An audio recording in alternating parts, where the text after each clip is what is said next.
my name is Miss Cassida and I'm studying at UBC to become a teacher. What I want to show you today is this cool art spinner I built. What it does is it's a motor and a battery, some gears that rotate a paper and allow you to make art. It was inspired by an art spinner toy I had as a kid that my grandma gave me. She's an artist. And you can pour paint on it and it makes really cool patterns. But what I want to talk about today is actually the physics behind these patterns and why you actually get the patterns you get and not something else. I've turned on my art spinner now, so what we have here is a spinning paper. If we hold a felt pen still with the tip just touching the paper will turn underneath it, and when we switch the motor off, what we're left with is pretty much a circular trace on the paper. But now what if instead of holding the pen in place above the paper, I use this paint and I just let some drops of paint fall onto the spinning paper? What do you think the pattern would look like? Let's take a few guesses. What do you think? Okay, time to try it out now.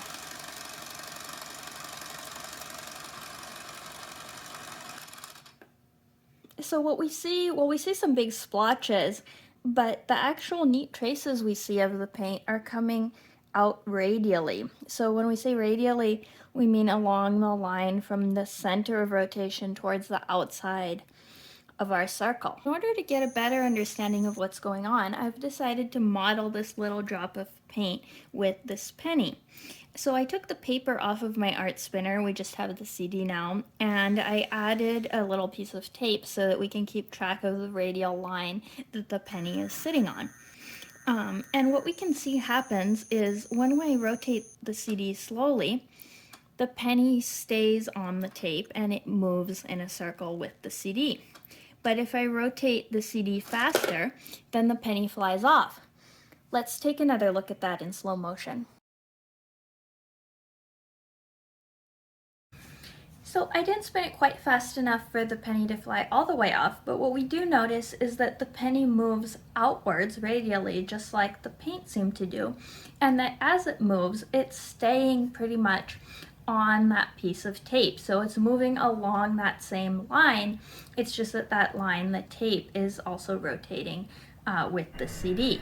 So it seems that the drop of paint is going to move outwards just like the penny, but why is it going to move outwards?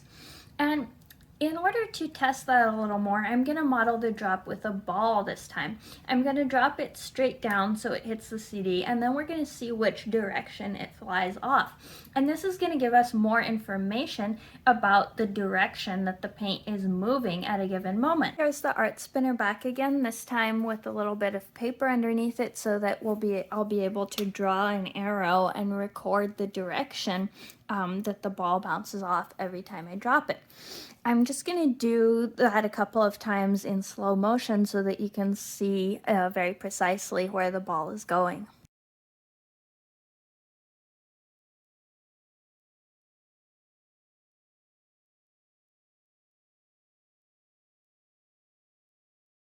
It's not super precise here, but what we notice about these arrows is that they're roughly perpendicular to the radius, this piece of tape, at the point that I dropped the ball. So when I dropped the ball over on this side, it bounced off this way, so with an arrow perpendicular to the radius here. And when I dropped the ball over here, it bounced off that way, so with an arrow again perpendicular to the new radius. We can conclude that the ball bounced off tangentially to the circle. Tangentially just means perpendicular to this point on the circle, or the radius at this point. You can say that the ball had a tangential velocity. So why don't the paint drops bounce off of the paper just like the ball? Well, the main difference between the two is that the paint drops have a whole lot more friction. And since the paint moves radially, as we can see from the traces, we know it has some radial velocity component, but since the only difference with the ball is the friction, we can conclude that the paint drops also have tangential velocity components just like the ball. And we can go ahead and draw these for different moments in time. But as you can see, not all the tangential velocity vectors are pointing in the same direction.